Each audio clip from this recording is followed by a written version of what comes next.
शिवजी ने बताया भाई का हिस्सा हड़पने वाले भाई की किस प्रकार कर्म फूट जाते हैं। प्रिय श्रोताओं, एक बार माता पार्वती जी ने भगवान शिव से कहा, हे प्रभु, आज मेरे मन में एक प्रश्न उठ रहा है। यदि आप मेरे प्रश्न के उत्तर देकर आप मुझे संतुष्ट करेंगे तो मेरे मन को बहुत शांति मिलेगी। तब भगवान शिव जी कहते हैं, हे देवी, आखिर तुम्हारे मन में कौन सा प्रश्न है? फिर माता पार्वती जी कहती है, हे प्रभु, भाई का हिस्सा हड़पने वाले भाई के किस प्रकार के कर्म फूट जाते हैं, जिससे भाई भाई के अंदर बैर हो जाता है और भाई भाई का दुश्मन बन जाता है। मेरे प्रिय श्रोताओं, भगवान शिव जी कहते हैं, हे पार्वती जी, यह तुम्हारा प्रश्न बहुत ही ज़्यादा महत्वपूर्ण है और जो भी व्यक्ति इस प्रश्न के उत्तर को समझकर इस पर्याप्त ज्ञान को अपने जीवन में उतार लेता है, उसे जीवन में सुख की प्राप्ति होती है। फिर श्रोताओं, भगवान शिव जी कहते हैं कि देवी पार्वती, अब मैं तुम्हें तुम्हारे इस प्रश्न के उत्तर को एक छोटी सी कथा के माध्यम से देने वाला हूँ। इस कथा के माध्यम से तुम अपने इस प्रश्न के उत्तर को ठीक तरह से समझ पाओगी। परंतु मेरी एक शर्त है, जब तक मैं इस कथा को सुनाऊंगा तब तक तुम्हें कथा को ध्यान से सुनना है। तब माता पार्वती जी कहने लगी, हे प्रभु, मैं आपको वचन देती हूँ कि इस कथा को मैं पूरे मन और लगन से सुनूंगी। आप कृपया उस कथा को प्रारंभ करें। तो श्रोताओं, आप सभी से भी विनती है कि आप भी इस कथा को पूरा जरूर सुनें। इसे आधा अधूरा सुनना पाप माना जाता है। आप भोलेनाथ जी के सच्चे भक्त हो तो भोलेनाथ जी का अनादर न करें। कथा को शुरू करने से पहले कमेंट में हर हर महादेव अवश्य लिखें। श्रोताओं, एक नगर में एक सेठ धनीराम रहता था। उसके दो पुत्र थे। बड़ा बेटा चालाक और बेईमान किस्म का था, वह छोटा बेटा सीधे स्वभाव का था। सेठ के पास में धन की कोई कमी नहीं थी। इस प्रकार से सेठ अपने परिवार के साथ में हंसी खुशी से अपना जीवन यापन कर रहा था। वहीं एक समय ऐसा आता है कि सेठ का देहांत हो जाता है। फिर सेठ की मृत्यु हो जाने के बाद में सेठ के बड़े बेटे के मन में विचार आता किया कि अब पिताजी दुनिया में नहीं रहे, दोनों भाइयों के बीच में संपत्ति का बंटवारा हो जाना चाहिए। फिर सेठ के बड़े बेटे ने अपने छोटे भाई को बंटवारा करने के लिए बुलाया और कहा, पिताजी अब दुनिया में नहीं रहे तो हम दोनों के बीच में संपत्ति का बंटवारा हो जाना चाहिए। तब ताकि समाज के लोग यह न कह सके कि बड़े भाई ने छोटे भाई का हिस्सा नहीं दिया।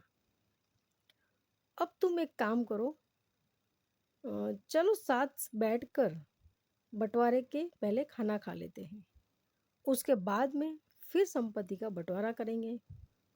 श्रोताओं, भगवान शिव जी कहते हैं, हे पार्वती, इस प्रकार दोनों भाइयों ने साथ में खाना खाया और फिर छोटे भाई ने अपने बड़े भाई को जवाब दिया, भैया बंटवारा आप ही कर लेते, मुझे अपना हिस्सा दे देते, बाकी का आप रख लेते, मुझे बुलाने की क्या ज़रूरत थी। फिर सेठ धनीराम का बड़ा लड़का कहने लगा, नहीं भाई, यह सुनना बर्दाश्त नहीं कर सकता हूँ कि बड़े भाई ने छोटे भाई का हिस्सा मार लिया है। फिर श्रोताओं, भगवान शिव जी कहते हैं, हे पार्वती, इस प्रकार से बड़ा लड़का बंटवारा शुरू करता है और खाने पीने की चीज़ों से दो थालियों को सजाता है। एक थाली में मिठाई ज़्यादा थी, इसी वजह से वो थाली खाली खाली नजर आ रही थी। वहीं पे दूसरी थाली में पापड़ चावल भुजिया आदि थे, इसलिए वो बहुत ज़्यादा भरी हुई नजर आ रही थी। जो थाली खाली खाली दिखाई पड़ रही थी उसमें कीमती मिठाइयाँ, दूध, मलाई, बर्फी आदि रखी हुई थी और फिर थालियों को सजाने के बाद में सेठ धनीराम का बड़ा लड़का अपने छोटे भाई से कहने लगा, जैसा भी खाना चाहो वैसी थाली उठा लो। क्योंकि सेठ धनीराम का बड़ा लड़का यह जानना चाहता था कि बंटवारे के समय उसका छोटा भाई किस बात को महत्व देता है, ज्यादा लेना पसंद करता है या कम लेना पसंद करता है। क्योंकि सेठ के छोटे लड़के को मीठा खाना कम पसंद था, इसलिए उसने पापड़ भुजिया वाली थाली उठा ली और कहा, भैया मुझे यह खाना पसंद है। और ऐसा कहते हुए छोटा भाई खाना खाने लगा। इस प्रकार से धनी सेठ धनीराम का बड़ा लड़का समझ गया कि मेरे छोटे भाई को ज़्यादा माल चाहिए, वो लालची है, इस कारण उसने ज़्यादा खाना भरी हुई थाली ली है। अब बंटवारे में मज़ा आएगा। ऐसा सोचते हुए सेठ के बड़े लड़के ने बंटवारे के लिए नई तरकीब सूझी और फिर खाना खाकर दोनों भाई अपने कमरे में पहुंचे। और फिर बड़े भाई ने घर के सामान के दो हिस्से किए और फिर अपने छोटे भाई से कहा, इस सामान में से कौन सा सामान चाहिए। वहीं अपने बड़े भाई की बात को सुन करके छोटे भाई ने सामने रखे हुए सामान की और इशारा किया। एक तरफ घरेलू उपयोग की कीमती चीज़ें रखी थी और दूसरी तरफ सामान दिखने में ज़्यादा लग रहा था मगर साधारण वस्तुएं थी। इस प्रकार सामान का बंटवारा देख करके सेठ के छोटे बेटे ने सोचा कि बड़े भाई के पास में यह सारी कीमती चीज़ें नहीं हैं, मेरे पास तो पहले से ही है, मैं इनका क्या करूँगा। इसलिए सारी कीमती चीज़ें जो घर में उपयोग की जाती थी भाई साहब के पास ही रहनी चाहिए, क्योंकि भाई साहब का परिवार भी बड़ा है। और ऐसा सोचते हुए सेठ के छोटे बेटे ने बड़े ढेर की ओर इशारा करके कहा, भाई मुझे यह वाला बड़ा ढेर चाहिए। फिर तो सेठ का बड़ा लड़का मुस्कुराया और कहने लगा, जैसे तेरी मर्जी, फिर यूं मत कहना कि बड़े भाई ने बंटवारा ठीक से नहीं किया है। और फिर से सेठ का बड़ा लड़का अपनी चतुराई पर मंद मंद मुस्कुराने लगा। वहीं सेठ का बड़ा बेटा तो यह समझ रहा था कि मैं अपने छोटे भाई से बेईमानी करके उसे पागल बना रहा हूँ, क्योंकि वह जानता था कि उसे ज़्यादा कीमती सामान प्राप्त हुआ है। इधर छोटा भाई इसलिए खुश था कि बड़े भाई का परिवार बड़ा है और वह अपने बड़े भाई की मदद कर रहा है। फिर भगवान शिव जी कहते हैं, हे पार्वती, इधर सेठ का बड़ा लड़का बंटवारे को आगे बढ़ाता है और दो पोटली बांधता है। और फिर बड़े भाई ने अपने छोटे भाई से कहता है, अब इन दोनों ढेरों में से तुम्हें कौन सा ढेर पसंद है, वही उठा लो। इन दोनों पोटली में माता जी के जेवर हैं। वही बड़े भाई की बात को सुन करके छोटे भाई ने बारी बारी दोनों का निरीक्षण किया। उसने देखा कि एक पोटली भारी थी और दूसरी पोटली हल्की थी। फिर उसने सोचा कि बड़े भाई तो बड़े होते हैं, इसलिए उन्हें ज़्यादा हिस्सा चाहिए, क्योंकि बड़े भाई का परिवार भी बड़ा है। और फिर ऐसा सोच करके छोटे भाई बड़े भाई से कहता है कि भैया आप बड़े हैं, आपका परिवार बड़ा है, इसलिए आप बड़ी पोटली रखिए। फिर भगवान शिव कहते हैं, हे पार्वती, बड़ा भाई यह सोचता था कि हमेशा यह बड़ा वाला सामान उठाता है, इसलिए बड़े भाई ने बड़ी पोटली में हल्के फुल्के चांदी के सामान रख दिए और वहीं छोटी पोटली में कीमती जेवर रखे हुए थे। फिर जैसे ही बड़े भाई ने सोचा कि छोटी पोटली मेरे हाथ से निकल जा रही है, तो अपने छोटे भाई से कहने लगा, नहीं नहीं भाई, तुम बड़ी पोटली ले लो। फिर छोटे भाई ने कहा, नहीं भाई, आप बड़े हैं, बड़ी चीज़ पर आपका हक बनता है। और ऐसा कहते हुए छोटे भाई ने छोटी पोटली रख ली। फिर तो ऐसा नज़ारा देख करके सेठ का बड़ा लड़का चकित रह गया, क्योंकि उसने बड़ी पोटली में चांदी के जेवरात रखे थे और छोटी पोटली में सोने के जेवरात रखे थे, क्योंकि वह जानता था कि छोटा भाई लालच में आकर के बड़े को ही उठाएगा। जिसने उसके पास में चांदी के जेवरात चले जाएंगे और सोने के जेवरात उसके पास आ जाएंगे। मगर यहाँ पर सबका सब उल्टा हो गया। फिर श्रोताओं, भगवान शिव जी कहते हैं, हे पार्वती, इस पर सेठ के बड़े लड़के ने अपने छोटे भाई से कहा, इस बार तू बंटवारा करना, नहीं तो लोग कहेंगे कि बड़े भाई ने बंटवारा करके छोटे भाई को ठग लिया। क्योंकि बड़े भाई ने सोचा, छोटा भाई बंटवारा करेगा तो फिर मैं उठाऊंगा। परंतु इधर छोटे भाई का हृदय कोमल था। वह बड़े भाई का हित चाहता था, क्योंकि बड़े भाई के बच्चे ज्यादा थे। इसलिए छोटा भाई चाहता था कि जमीन का ज्यादा हिस्सा बड़े भाई साहब को मिले।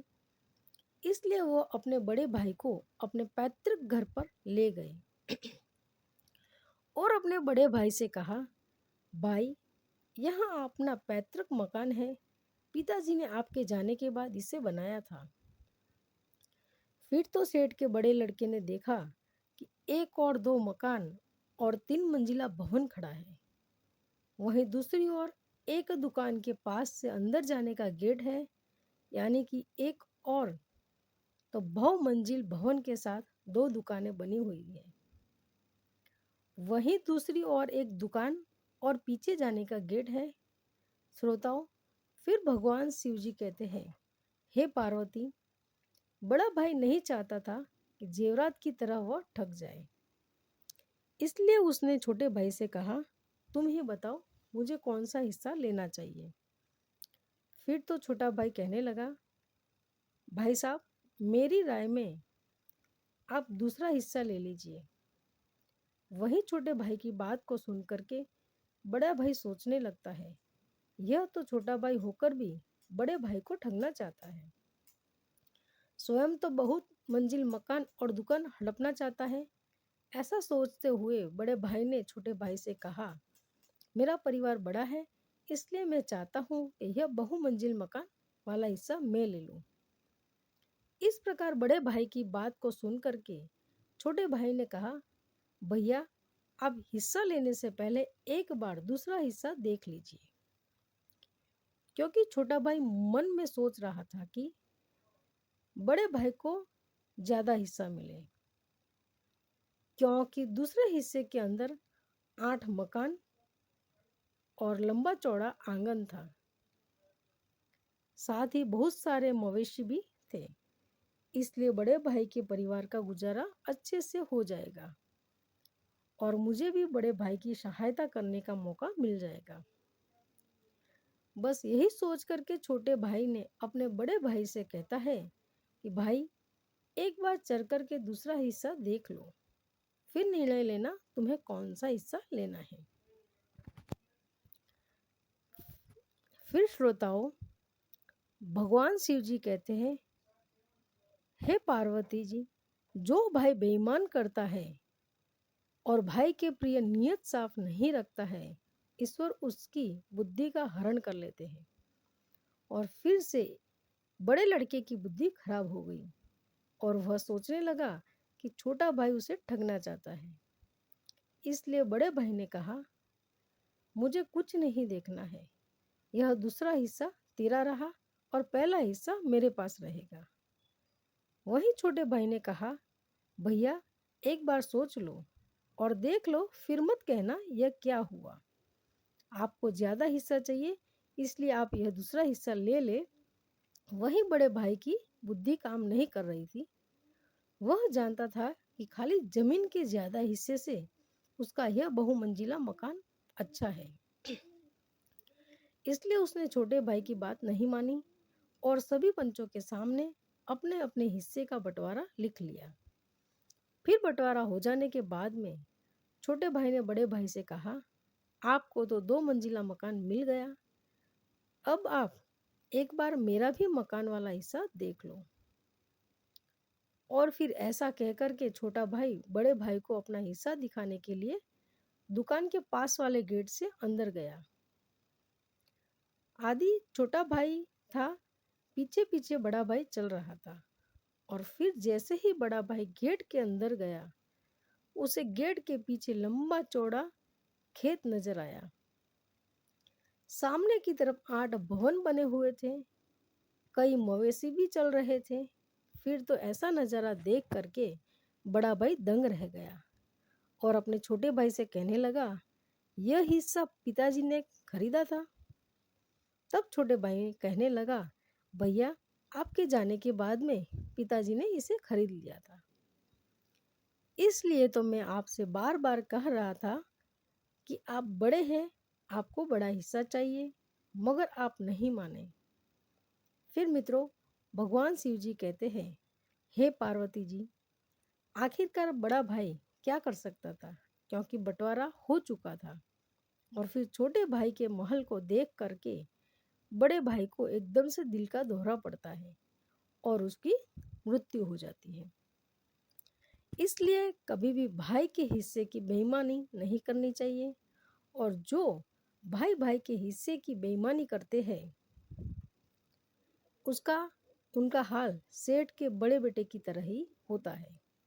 मित्रों, किसी ने सच कहा है, बाप बड़ा ना भैया, सबसे बड़ा रुपया। यह आज से नहीं, यह कहावत तो पहले से ही चली आ रही है। इसलिए मित्रों, भाई से हमेशा प्यार करना चाहिए, क्योंकि भाई जैसी दुनिया में दूसरी कोई चीज़ नहीं है। कहते हैं ना, जिस घर में भाई भाई का प्यार बना रहता है, वह घर स्वर्ग बन जाता है। इसलिए मित्रों, हमेशा भाई के साथ मिलकर रहना चाहिए। तो दोस्तों, मैं आशा करती हूँ कि आपको यह कथा पसंद आई होगी। तो वीडियो को लाइक करें और कमेंट में हर हर महादेव लिखना न भूलिएगा। साथ ही साथ चैनल को सब्सक्राइब कीजिए। धन्यवाद।